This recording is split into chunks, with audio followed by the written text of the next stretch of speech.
Okay, we might be live, I think. Caleb, say hello.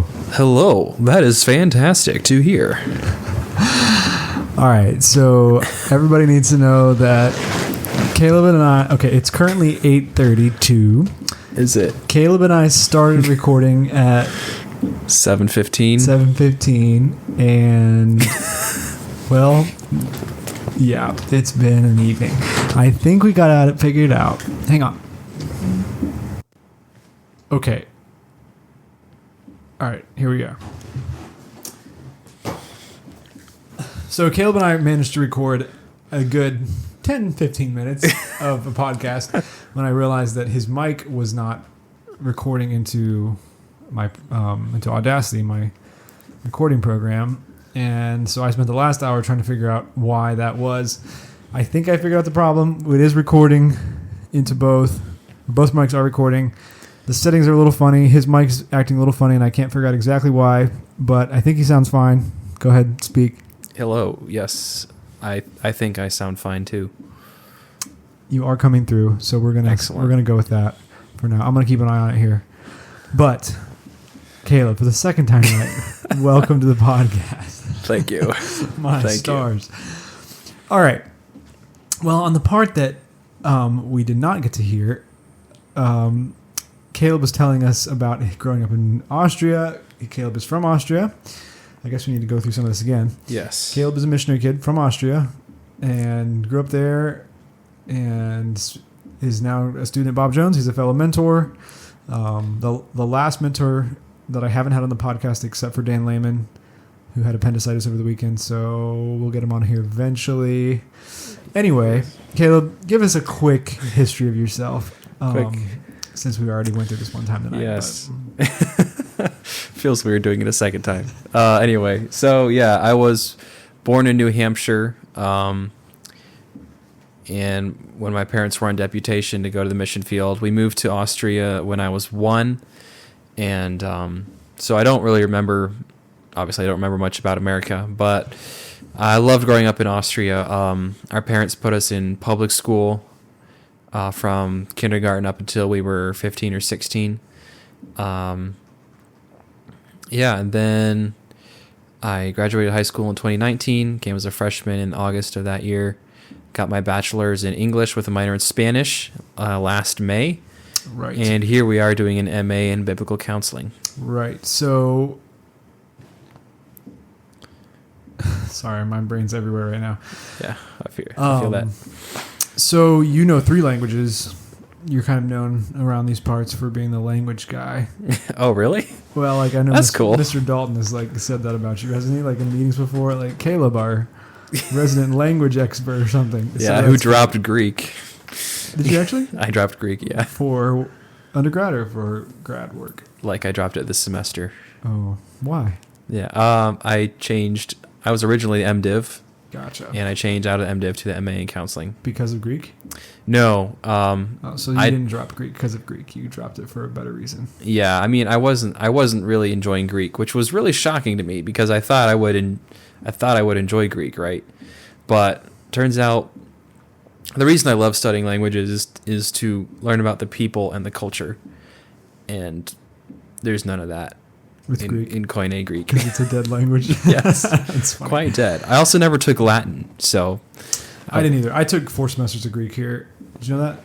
I think I remember you being in Greek class. Were you in Greek class with Caleb Warple ever? No, I don't think Caleb and I were. I was in with Josiah Smith and with Michael Beauchamp and stuff. Anyway, so you grew up, you learned German as a kid. Yep. And then you learned Spanish.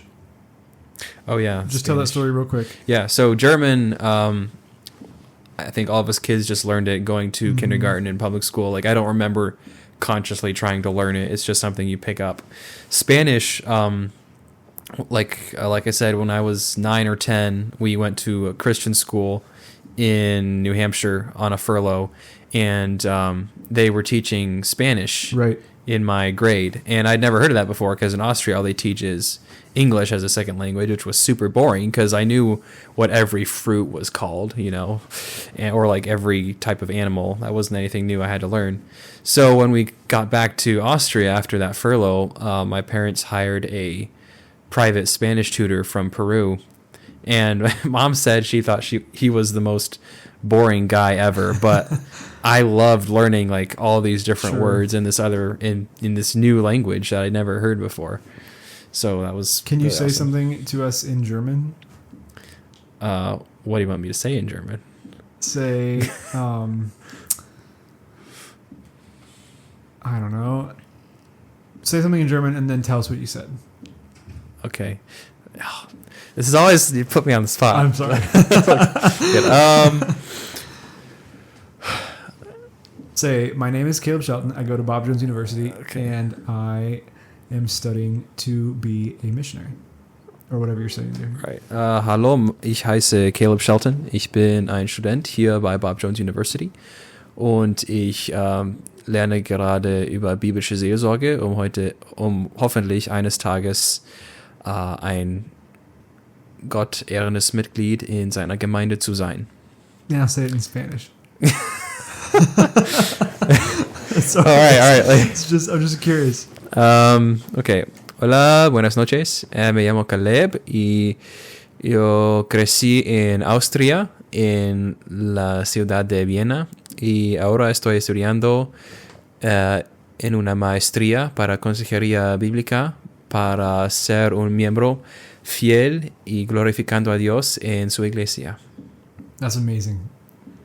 That's a lot of work, right? I mean, like to get there. I mean, it's a whole lifetime. Oh yeah, right. But like, I mean, with the languages I've studied, which is really just Greek, but even doing a little bit of Spanish over the years, like it's hard and it takes a lot of time.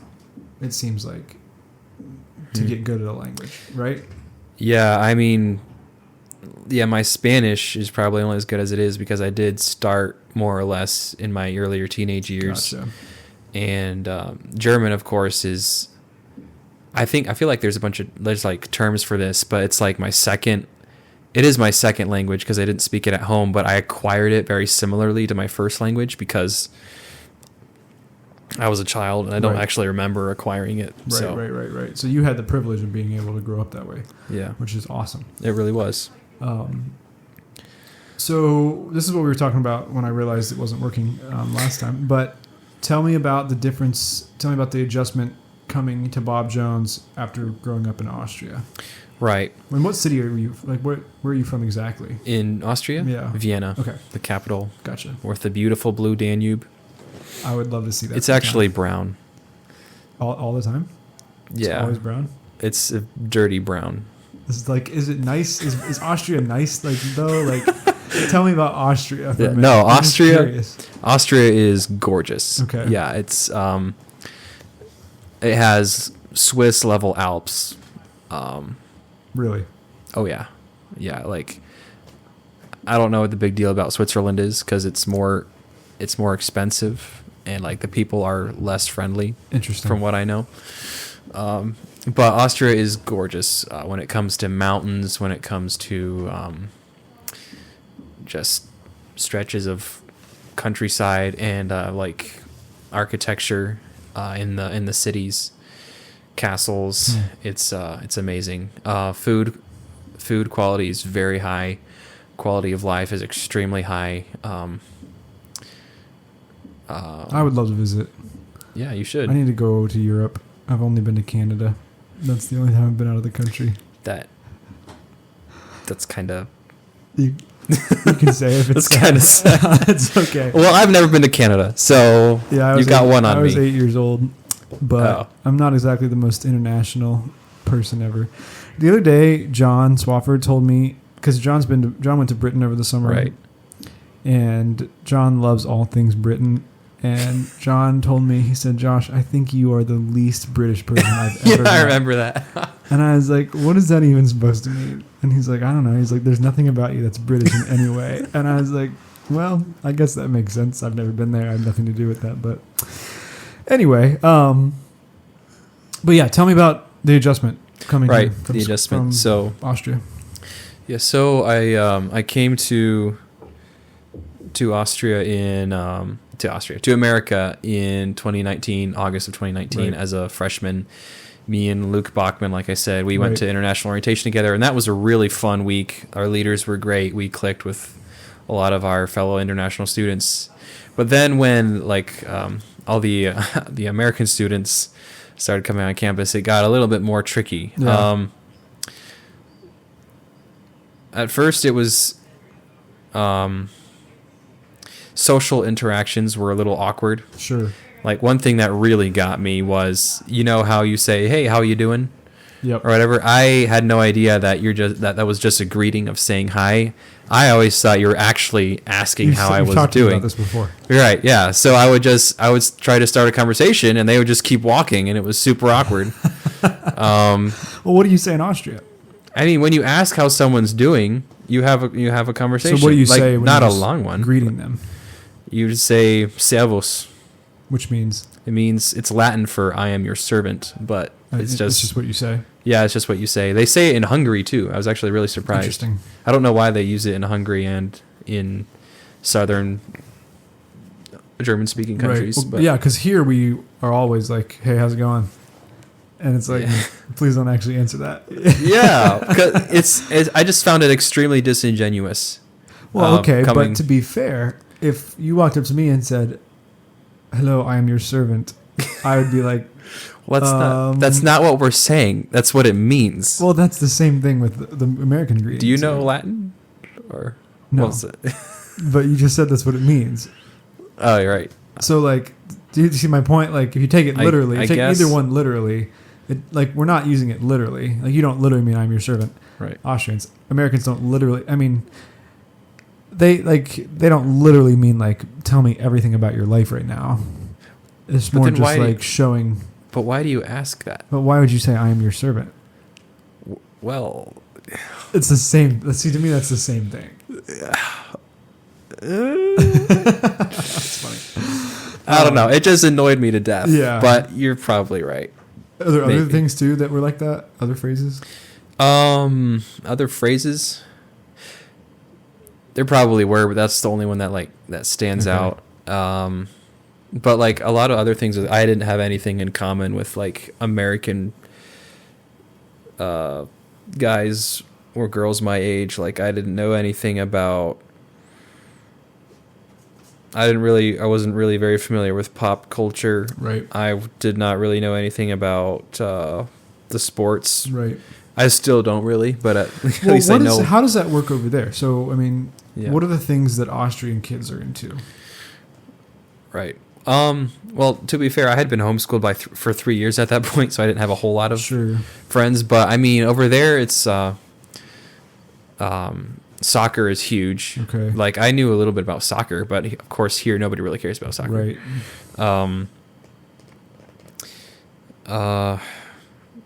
So like college kids my age, like you would, there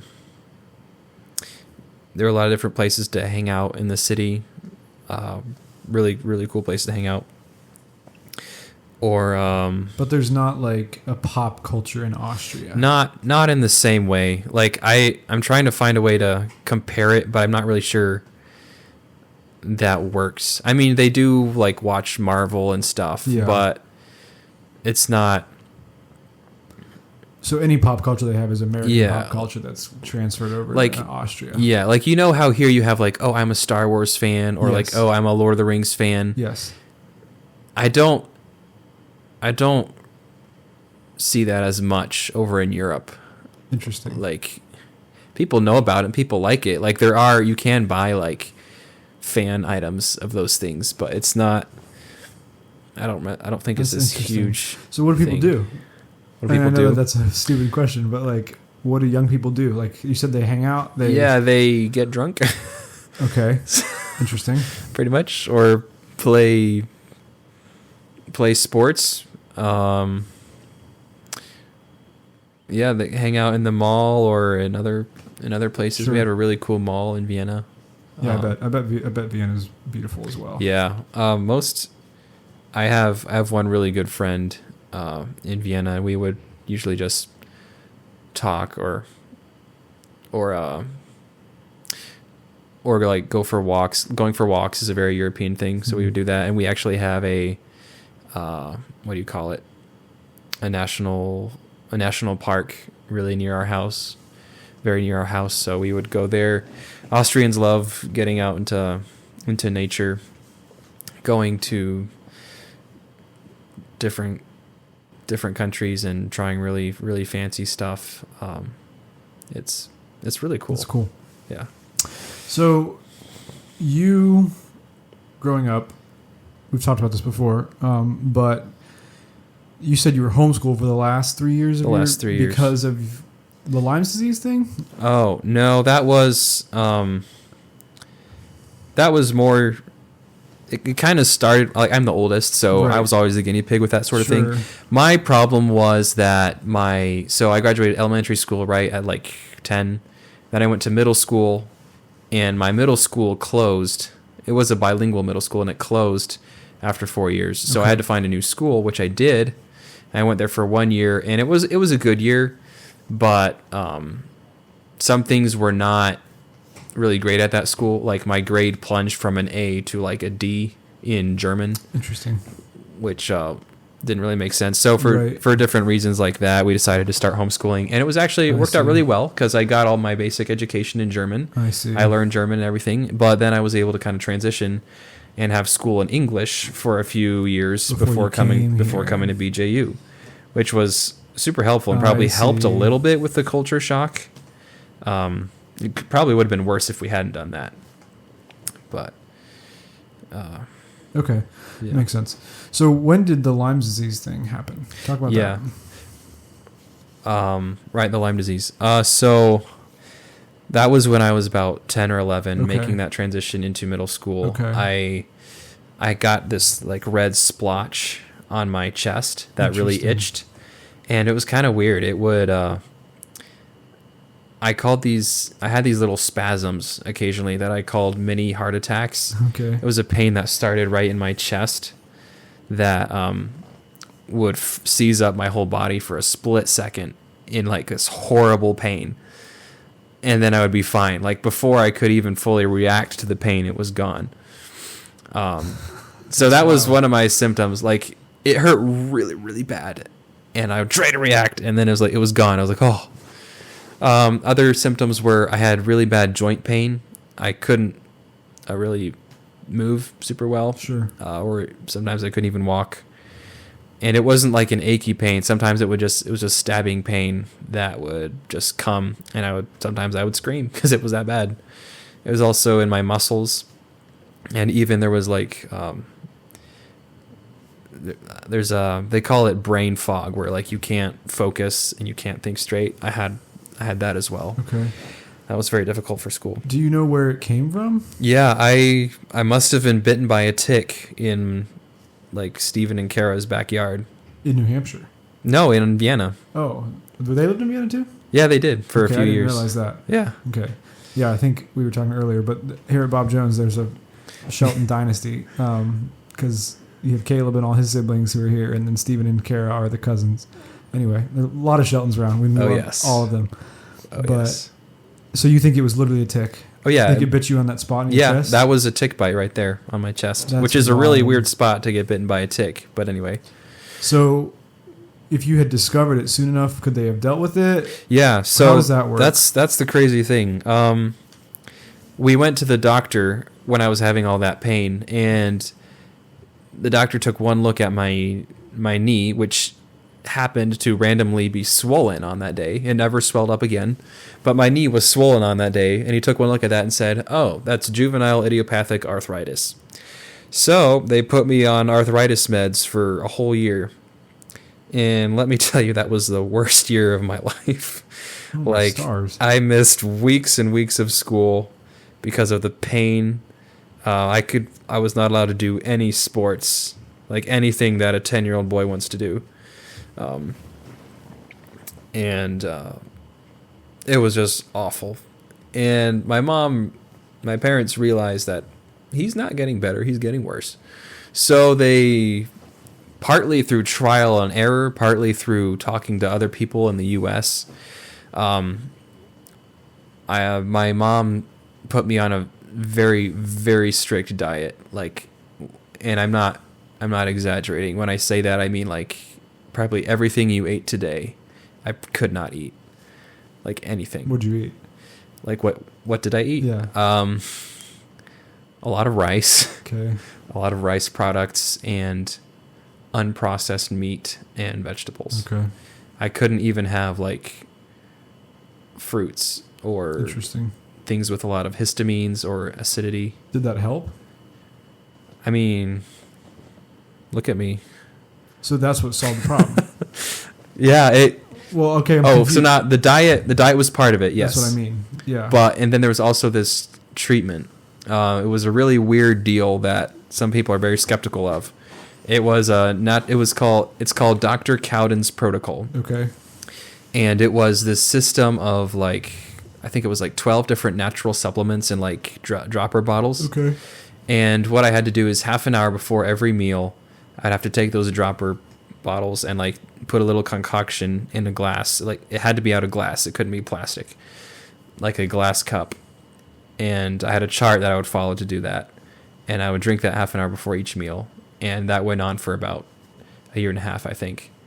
So that cured you of Lyme's disease. That weird protocol and the strictest diet you've ever heard of rendered me symptom free when I was 17. And I've been pain free ever since. Okay, so when did you actually figure out you had Lyme's disease? Probably 2011, 2012. So how long after that doctor misdiagnosed you? A year. Okay. Yeah. So who? Maybe you said it and maybe I missed, but who told you had Lyme's disease? Like when did that happen? I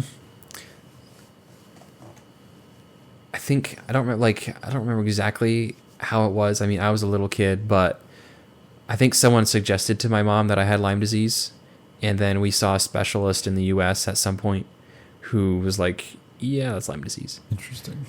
After other people told us no. Interesting. So, do most people recover from that? Yeah, so that's the thing. If last I checked on like the CDC website or any other medical website that I could find in the U.S., they tell you that Lyme disease is only curable if you catch it right away and deal with the symptoms immediately. I see. Obviously, that did not happen in my case. Right.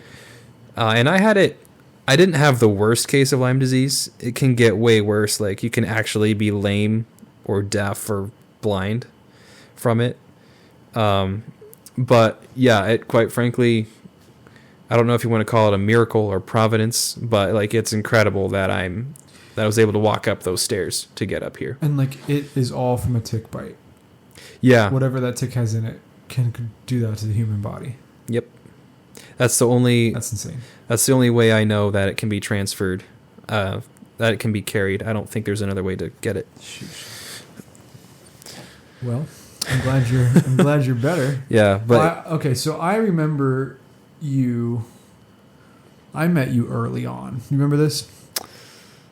I met you pretty soon after I got here. I think I might have met you for that first semester I was here, which was January what year 2020. was that? 2020? Spring of 2020. So that would have been your freshman year. Really? You were here my freshman year? Because you said you came in August 2019. Yes. So I was here spring semester. You were? Yep. Oh. And I think I met you that semester, or else I met you... That early? Wow. Either that or else the next semester after that. Yeah. Because... Do you remember talking to me in the line at the DC or something, and I was asking you about writing because I had heard you wrote books. Do you remember this? I actually don't. Okay, I don't remember this at all. What's your earliest memory of talking to me? You and Mark Leonard came into War Memorial one night when I was doing lockup. Do you remember that? Yes, I do. And like you guys wanted to play piano or something? Yes, I do remember that. It's a great place to play piano. Once I learn guitar, I'm going to take my guitar in there and play. That's a good idea. But I think I already knew you then. Sort of. I had talked to you. Maybe. Yeah, that's possible. You knew Mark from Stage Crew. Yeah, he was my. I think Mark crew chief. introduced you to me. That's fair. That's probably what it was. That might be it. And I had heard, and so anyway, I remember talking to you in the DC, and asking you because I had heard you had written stuff and I was interested in writing, and so I was asking you about it, and because you've written books and published them. Well, try to on Amazon, I believe. Self-published. There's a difference. It's not now? that impressive. You can give a plug for yourself. It's it was a great experience self-publishing those books, but I would not recommend them. Do it again. No, I will do it again, but I'm going to do it right. Oh no, I'll self-publish, but I'm going to do it the right way this time. Gotcha. With a real editor. Gotcha.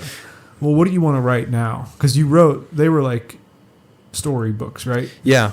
Mm-hmm. It's funny. I actually talked about this with Dr. Miller today at lunch. Oh, really? I was pitching him my setting idea. Okay. And he actually really liked it. Okay. So good. Dr. Miller's the best. Oh yeah, he is. My story concept for this is so there's my main character obviously, and I have about 8 books that I've summarized. I haven't written them yet, but I've written out their plots. And these 8 books kind of chronicle his life from like a boy. Whose life? The main character. Got it. His name is Skyrick Novellis. Got it. They chronicle his life from a boy up until he's an old man and a father. And it's set. So what I wanted for these stories was I wanted a world that was unreal enough where I could create a lot of my own elements, but that was real enough that it would seem realistic. Right. So like I didn't want any magic. I didn't want any talking animals or dragons. But I did want a good deal of freedom in like geography and cultures and the way things were done. So I had the idea of creating an imaginary continent that's like that's like in the Indian Ocean. Got it. And so the story is set like around the 1st century. Kind of like Atlantis?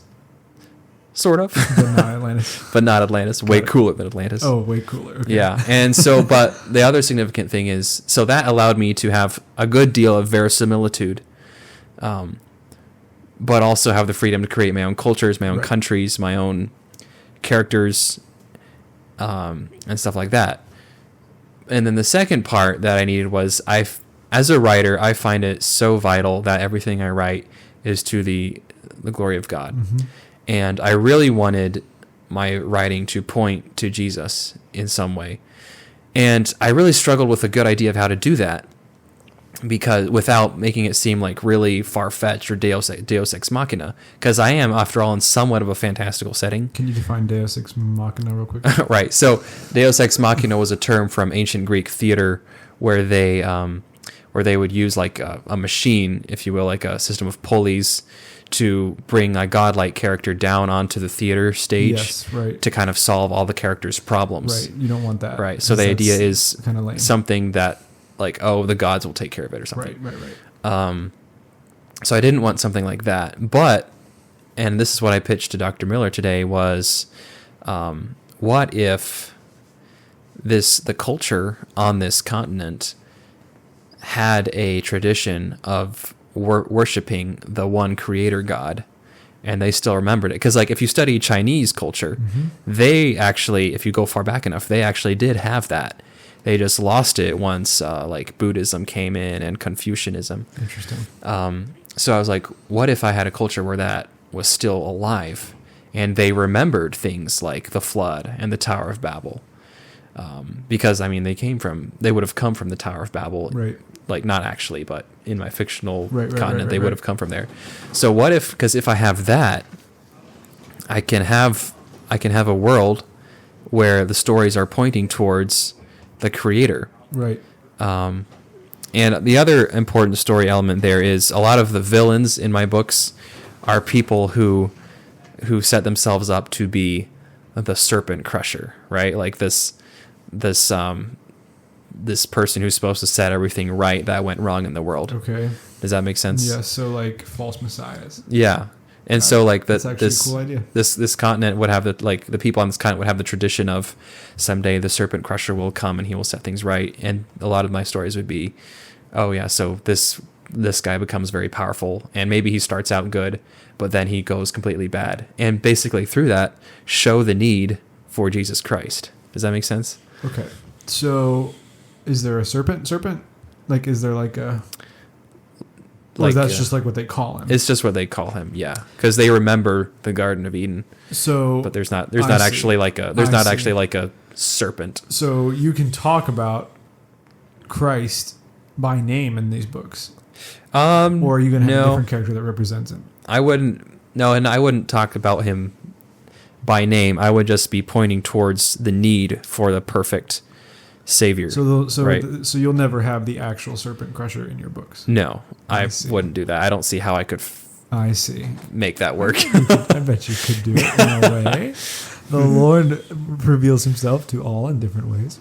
But anyway, that's really cool. I haven't heard you talk about that before. That's awesome. Yeah, you're actually probably the second person on the planet who's heard that. Well, I hope you're okay with it getting broadcast. Yeah, it's probably fine. You can cut out whatever you want to cut out. That's awesome. So how much have you written of that series? Well, I self-published the 4-ish, but they really need to be revised because I was a teenager when I wrote those. And I've started some of the others, but like I said, I've written out all the plots. Everything plotted. How do you plot a story? I'm very curious about this. What do you mean exactly? How do you do it? Like when you say, okay, I need to plot this book. Right. Honestly, I just did it over the summer. I sat down and I wrote just a summary of each book that I wanted to write. So it's a Word document that has like the plot for each novel. It's the master doc. So how long is that summary? It depends on the book. Okay. So you just make it up out of your own head. You're just like, well, yeah. Okay, I want this book to be about this. Yeah. Type. Well, like I've been thinking about these characters and these places for years now. Okay. And so I kind of know what I want. And so I'm able to put them all together. And I'm really happy with where it's going. And Dr. Miller gave me some new great ideas to build in that. Okay. So all I need is... What did he tell you? I'm so curious. What did he tell me? He told me... So he told me it seemed kind of... Basically, he said, if I want my own culture, like my own isolated culture on this continent, they need to have a reason for staying on the continent and not going other places. Okay. Because, like I was telling him, the people, they do have ships and stuff. They're fairly advanced, like medieval. And so he was saying, why are they just staying on the continent and not expanding? And so I was like, so he was pointing that out to me, and I was like, oh yeah, that might be a good idea to find out a reason for that. And then there's like 5 different kingdoms on this continent that were founded by 5 brothers. Okay. And he just pointed out to me like, so they all just randomly moved there together. And I was like, oh yeah. And it makes a lot more sense if the father was the actual one who came over, and then like with them, and then like, then there was what if he died and like his last words were, "Don't ever leave the continent." And so the 5 people, but they would. Because people always do things they're told not to. Yeah. Yeah. You can. But what if it was like this curse thing that kept people on the continent, and then like the 5 brothers each started their own kingdom, and then they started fighting with each other and stuff like that. So yeah, I'm sure you can work all kinds of magic with that. But that's awesome, dude. I hope you I hope you do well with that, and like I'll read them if nobody else does. Yeah. Give me 20 years. But so you want to self-publish then? I think so. What is the reason for that? Self-publishing is harder, but it gives you so much more freedom. Mm-hmm. And like, but the reach is so much smaller though, is the problem, right? That it is. It can be a problem, but there are other problems if you go with a big name publishing house. Like censorship? I can't speak. Like censorship, like your rights over your writing. Okay. Even things like your book cover, you might not be able to decide. Okay. There's also things like like your distribution, like where it goes. Obviously, they do a lot of your advertising for you, but the other weird thing is they want you to spend money first. Like you actually have to pay to submit your book to the publishing house. Whereas if you just self-publish, you don't have to pay anything. You just get a little bit of revenue. So it's all things to consider. Right. Yeah, I've heard a little bit about this. I know there's pros and cons, but I know, it's going to be tough, basically, I guess, to get your book out there to the world if you're self-publishing. But I know there's ways to do it, and people have done it. Once again, like, the goal is not necessarily to make money, sure, which would be awesome, though, like, hands down. But the goal is I want to write these things because I've been dreaming about these since I was 12. And you know what? I didn't mention this, but I started writing because I had Lyme disease. Yes, I remember you telling me this years ago. Yeah. This is what I remember about you. I couldn't, like, it even started with my mom typing it out for me because I couldn't use my hands. Interesting. But once I was well enough to write, but still not well enough to, like, do sports, I was writing a lot. And so that's kind of what got me started and what made me want to study English in college. That's awesome. So I did. So speaking of studying English, you're a big reader as well as a writer. Yeah, sometimes. Sometimes. I mean, we're in college. I think of you as a big reader. We just read our textbooks. Caleb and I took Christian a class together last fall, right? Yes. Not this past fall. Wait, when was that? No, that was spring. Last spring. Yeah. And yes, it was last spring. And I was just auditing it, but it was a class I'd always wanted to take. It was called Christian Masterworks with Dr. Miller, who we're talking about. And basically, he just walks through a selection of some of the best Christian writings from all time, and we talk about them and read them. And I don't even remember everything we talked about. We did some George MacDonald. We did C.S. Lewis. Oh, yes. We did Pilgrim's Progress. John Bunyan. What else did we do? I can't remember. What was the guy's name?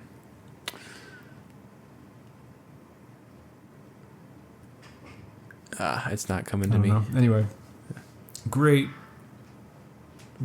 class. One of my favorites. Really fun. But Caleb and I have talked a lot about Lewis over the past few months. I think especially as we've worked together and gotten to know each other even better. We talked about Narnia. We talked about our favorite and most controversial opinions about the Chronicles of Narnia. We had a good discussion at dinner about this the other night. But Caleb has read the Space Trilogy, is what I'm trying to get to here. Oh, yes. And I've read the Space Trilogy. This is another thing that is not a lot of people have read, but should. And if you haven't read the Chronicles of Narnia, you need to read that. And maybe we'll talk about that sometime because those are some of the best literature ever created. But Lewis's Space Trilogy is not as well known, but it's fascinating and it's helpful and it's educational. So talk about that for a minute. Just give me like your quick summary of why the Space Trilogy is important. Oh, yes. Oh, man, where to start? Like, I realized so many things when I was prepping for this podcast, like, because I'd written a paper on it for a novel writing class, and there's so much to say. But yeah, I think the Space Trilogy is, whereas Narnia was a lot more of tried to teach us a lot more, I think, about through allegory, teach us a lot more about the universe and God, if you will. I think the Space Trilogy teaches us a lot more about ourselves and about humanity. Yep, right? That's a really good way to say it. And it was a little bit confusing for me at first because I didn't really know what he was doing, because it's weird. It is weird, but it's so good at the same time. Yep. Like, he uses, which I'm not sure if like I can see this being Well, basically, like he says that Earth is the only fallen planet, and that all the other planets are inhabited and are unfallen. And that's his setting. That's his right. premise, That's his setting. That's not. Yeah, that's probably not what he actually believed. Yeah. Right. But and he uses that by he takes the main character Ransom to two of these other planets, and he's able to like explain and help us learn so many things about ourselves.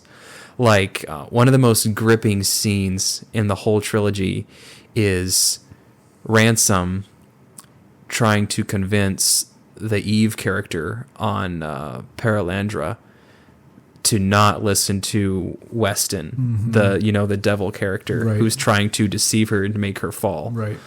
It's one of the most. There are so many intense. Like, it's actually pretty a boring book when you look at it as a whole, but when you get to those scenes, or the other scene where Weston quotes Jesus in Aramaic. I forgot about that, but yes, you just remember that. It just gives you chills because it's like. Well, I remember reading these a couple years ago now because I had heard people talk about how good they were, and like you said, I started reading and I was like, what in the world is going on? Like, because this middle-aged English professor, I wonder who that represents. He's a philologist, right? Actually, or philologist, right? Ends up going to space and ends up on Mars, which in Lewis's imagination is an unfallen planet with unfallen beings on it, but creations of the Lord, who they don't understand Earth, they can't grasp, they don't know what's gone on there, and because Earth, this is a little bit of a spoiler, I guess, but Earth is the silent planet. That's what the first book is called. It's called Out of the Silent Planet, and because Earth fell anyway, and they can't understand what's going on, and Ransom, the philologist from Earth, is trying to explain and trying to understand like who these beings are, and so it's just a wild story, and you're not really sure what Lewis is doing, what his point is. And then the second book comes, Ransom goes to another planet, and which has like been recently created, or anyway, beings have just been put on it. And it's really? And it's like I think that's right. I don't remember that part, but that's because it's the Adam and Eve, right? Because it's got the Adam parallel. and Eve, right? So it's an Adam and Eve parallel, but because it's two new beings on this planet, and Ransom is there to try to stop.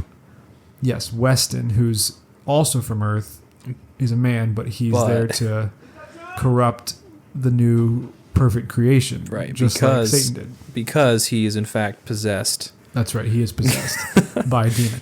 So again, wild stuff. So like you have those two first books, which kind of work well together. Yeah, and then you have the third book, which goes off the rails, but in a good way, right? Oh yeah.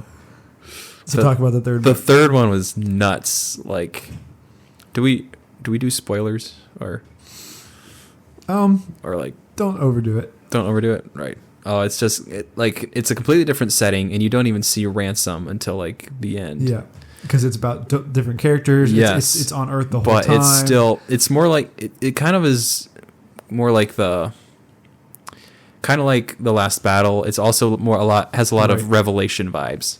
Yes, that's true. And I've heard people who love Lewis say that it's called That Hideous Strength is the third book, and they've said that that's their favorite Lewis book ever. Really? Because it's so prophetic from Lewis's time to ours. And how he was able to look at people and the things that they do, and it's so accurate. It's so just prescriptive of where Lewis saw the world heading, I think. Like with the NICE organization, right? Yeah, right. I forget what NICE is an acronym that stands for something, but it's this like organization that's interested in science and that's interested in progress, but what it really ends up being interested in is demonic activity, and that's what motivates it. And it's a good book. It's weird as all get out, but it's good, and I would recommend those. And I love what you said, how Narnia teaches about God, it teaches about the universe, it teaches basic Christian principles Mm-hmm. in a really good way. Like, I have learned so much from those, and I think, like, in that framework so much.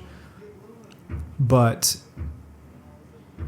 the Space Trilogy is, like, about men. It's about people and how messed up we all are, you know? Oh, yeah. And so it's like the adult version. It's like, okay, you've learned all this basic Christianity stuff. Now it's time to learn about the world, you know? Yeah, and, like, it is, there's a lot out there. It is pretty adult but version, it's good. It's very, very good. And yeah. Another thing I realized was Weston actually reminds me a lot of Elon Musk. Have you thought of that? No, I have not. Because what's Weston's goal in the first book? I forget. He's trying to populate the other planets. That's true. Yeah, you're exactly right. And he wants to basically do planet hopping. Sorry about all the background noise. We're in a dorm, and there's guys bouncing a ball in the hallway. Maybe I should tell them to stop. Hold on. Freshman dorm, nonetheless.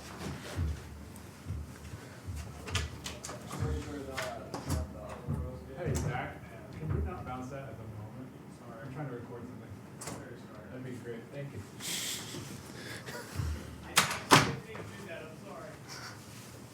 you. Did you pause it? Or? No, it's all cut that Oh, part out. it's still... Okay, nice. Anyway, we're back. Yes, we're back. Anyway, yeah, so Weston, Elon Musk type. Right. Yeah, that is very similar. You're right. But I don't know. I think Elon Musk is hopefully a better person than Weston. Well... I think he is. Like, Elon's actually interested in humanity. But, like, isn't that weird, though? Like, that... You're right. Lewis was writing about that Yep. as, like, fiction. Yep, and here we are. In the 60s, and here we are. Here's the guy actually doing it. Yep. He didn't find, like, any tree people or...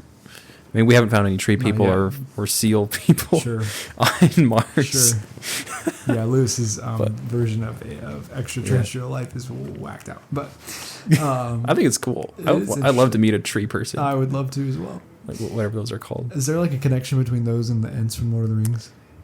And the Dryads from Narnia? Yeah. Probably. I'm not sure where they actually, like what mythology they're actually from. The Dryads? That's or like the mythology. Tree people. Is that Greek? I think so. Probably originally. What are they called in Greek? Dryads. That's like actually? I think so. I don't remember that. I know that's not original with Lewis. Oh yeah, well, like Ents are original. It can't with be, Tolkien, but like. Oh really? Okay. Dryads are a mythological staple, I think. Huh. Anyway, most of Lewis's mythology is like pulled directly from Greek stuff. Yeah. Most of Tolkien's is made up on his own. Okay. I believe. Yeah, we talked about this in the mentor meeting, right? How like it's so weird that Lewis had these Greek mythological creatures and then Santa Claus and then like Aesop's fables, talking animals. Yes. It's like a hodgepodge of wild things. And it's then just like stuff that he enjoyed and I think and wanted to put in his stories, and he wasn't as meticulous as Tolkien, and it works. It works really well. Have you ever? So I once. Have you ever wondered why, like, the Chronicles of Narnia have never hit it off as like a movie series? I mean, they kind of did with those. They movies. filmed 3 of the 7. Yeah, and they got worse every movie. Yeah, they were good. I enjoyed all those movies. Yeah. But yeah, I mean, I've wondered why they weren't able to finish that. I actually heard this really interesting reason for that. So when you come to Lord of the Rings or like Harry Potter or what's another one? Star Wars, yeah. You have this main character that you can go with and develop, right? Now, which main character is the only one that recurs in each Narnia book? Aslan. And does he develop? No. Not really, right? So the difficulty that you run into with turning Narnia books into films is that the development kind of stops or it That's or interesting. restarts in each book. Right. You know, So they're all so separate. Yeah. Is that what you're saying? there's not That is true. that Lewis was focused on the world of Narnia and like the person of Aslan, but that does not make a good movie.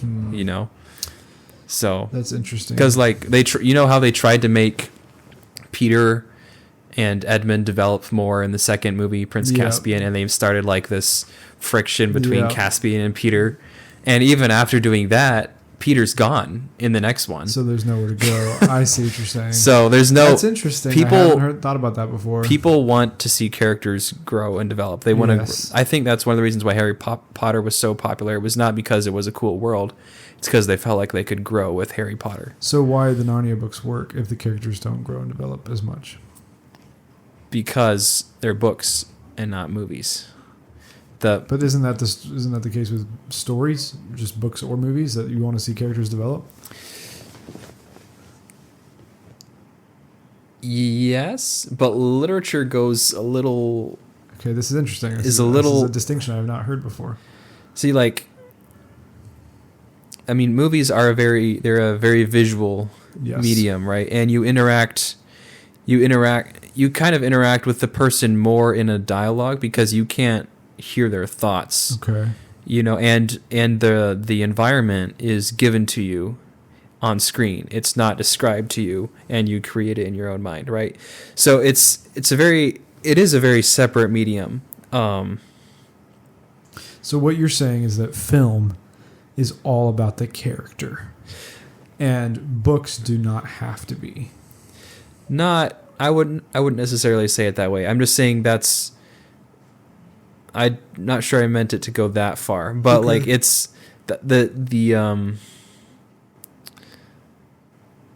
the what makes the Narnia books so amazing does not transfer well onto screen. I see. So Who is it? Tim, Can you give me what? can I use your microwave? Not right now. Sorry, I'm recording. Oh, okay, sorry. You can come back in a minute. So you said what makes the Narnia books great does not translate well onto screen. You're probably exactly right. Now, to be honest, again, I did enjoy the Narnia movies, and I still do when I see them. And they did some really good things, but the books are a different thing. And this is the same thing I talked about with Josiah about the Lord of the Rings, is that they're separate, the movies and the books, and you have to keep them separate in your mind, and they're good for different reasons. But anyway, have you seen that Netflix has the rights to Narnia now, and they're going to make a series? they've been saying that for like 4 years now. Well, apparently it's actually happening. Like there's a director for it and everything now, You so think? it's like in preparation.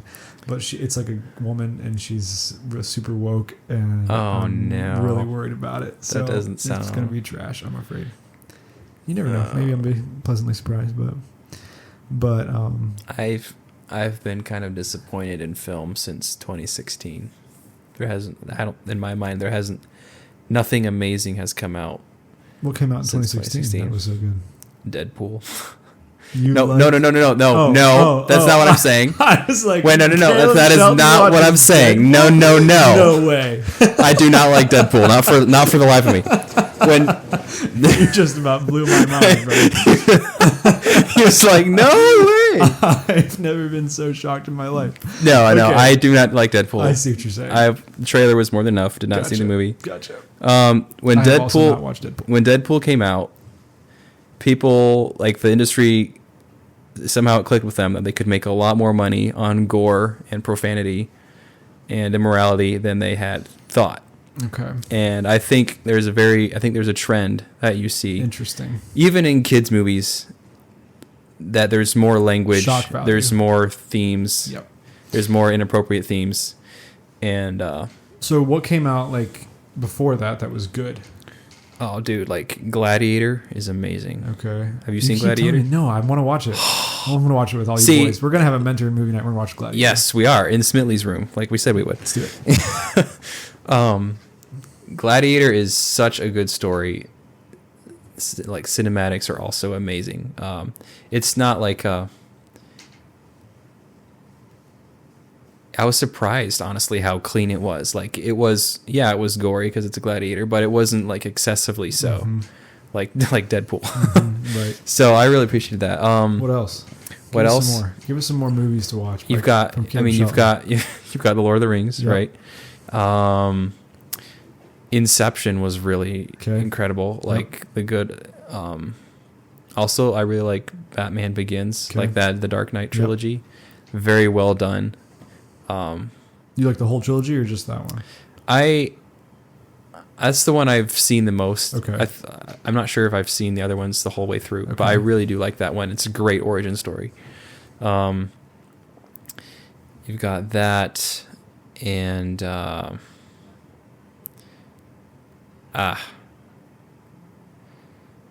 I'm not like those are the best. those are the top. probably the best. Those are great movies, all of them. Yes, My brother's a big movie guy, and we watched a lot of those kind of later in our teen years. It's good stuff. The first Avengers movie I thought was really good. Okay. Do you like? How many of the Marvel movies have you seen? A good bit. Have you Yeah. seen like the earlier ones? Like Yes, the the first earlier Captain ones. America's, the first Iron The Man. earlier ones were really good. Yeah. I thought, I agree. and they're trash now. or yes, but- they are quite trash. I knew I was forgetting something. Yes. Yes, like, I've seen the first Iron Man and the first Avengers movie, first Captain America. I haven't seen Winter Soldier yet, which was 2014, and I've heard that one is amazing. So I need to see that one. You need to come over here and we're gonna watch Winter Soldier sometime. Let's do it. That has okay. Winter Soldier is like the most popular choice for the best Marvel movie ever made. That's what I've heard. Yeah, I think I actually like Civil War better. I did like Civil War. You have seen Civil War? Yes, All I've seen Civil You're War. coming over here and we're watching Winter Soldier. John would absolutely be thrilled to watch that. Let's do yeah. it sometime. That's awesome. Yeah, we should do it. That's awesome. But yeah, and there I think oh man, I should have made a list. But like I just since 2016, like it's been like I agree. I don't know of anything awesome that's come out that I've seen since then either, actually. yeah, you see what I mean? Like it's I mean, we watched Oppenheimer over Yeah. the break, over Thanksgiving break. I watched it with my brother and my dad and my sister. And like it was okay. I wasn't like amazed by it. yeah. Dunkirk was okay. I'm naming all my Christopher Nolan films that I've seen. Yes. I don't know. Yeah, I think you're right. We're in a Mhm. slump artistically in the U.S. Yeah. We need to get out of it. We will eventually. People like us. Come on, we can make good stuff. Oh yeah. Turn my books into movies. We should do it. Let's just do We it. should do it. Well, So maybe we'll come up with some ideas for future projects, and then we'll come back and talk about it on another episode sometime. How's that sound? yeah, I'm down. Let's do it. Well, very good. Anything else we need to hit? Let's see. We talked about Talk about your background, languages, cultures, a little bit of culture, books, Lewis, books, Space Trilogy. a lot of books. Might be the first podcast I have not talked about football on. Yeah, I'm sorry. No, it's okay. It's okay. There's nothing here. We've kind of covered that topic pretty well. I think you but- have. Yeah. So tell us just real quick what you're thinking for the future. What are you looking at For the future? Yeah. So I would love to become a certified medical interpreter. That is an interest that I've gotten since in the last year when I took medical Spanish in my senior year. And I've never really known what I wanted to do in life. I knew I wanted to learn to be a better writer, and I've done that. I'm still learning too, obviously. But then when I took medical Spanish, it was like, this is amazing. Like, it is so much fun to be in the room with the doctor and the patient and interpret for them because they can't understand each other. Interesting. It's very challenging mentally, but it's so rewarding because you're helping people and you're doing something you're good at. So I'd love That's to do awesome. that. And I'm not sure where that's going to lead. Sure. I mean, yeah, you could do that anywhere. Yeah. I mean, my Anywhere that Spanish, speaks the three. right. Could you do it with your German too? I mean, I could. I don't think there's as big of a need for that in Okay. German, which is kind of sad because I'm better at German than at Spanish. My Spanish needs a lot of improvement, Right. which is why I'll be spending 7 weeks in Spain this summer. Mm-hmm. So once I get more immersion and a little bit more training, I can become a certified interpreter. And yeah, so those are my plans for now. Just get more language immersion, but get certified and graduate with my MA. You'll finish that next year? I think it might take me 3 semesters at least. Okay. Because I was. So I didn't even realize you'd switch, because when I talked to you last time about this, you were going to be here for like 5 more years. Yeah. Which I'm glad you're not doing that. I mean, it seemed like I didn't know what I was doing when I applied for the program, and I don't necessarily regret it. It was honestly, the little bit of Greek I took was great. It's so helpful for reading the theological textbooks. Sure. But I'm not a theologian. Sure. And I don't enjoy studying dead languages. You probably like me, like you enjoy theology. You're not a theologian. Is that about right? Like I enjoy talking about theological things, but like I'm not a theologian by trade. maybe less of enjoying it than you do, but okay. But yeah, I'm not a theologian. Fair enough. You talk a lot in our meetings, our book studies that we do. Like that's theology. That's like, I guess that's like fair. Straight up black coffee theology right there. So yeah, the practical stuff. Yeah. Anyway, we've been going through Knowing God by J.I. Packer with the student life staff. It's been very good. But anyway, well, Caleb, thank you for coming on the podcast. Thanks for having me, Josh. Good conversation. Yes, sir. All right. Bye, everybody. Goodbye.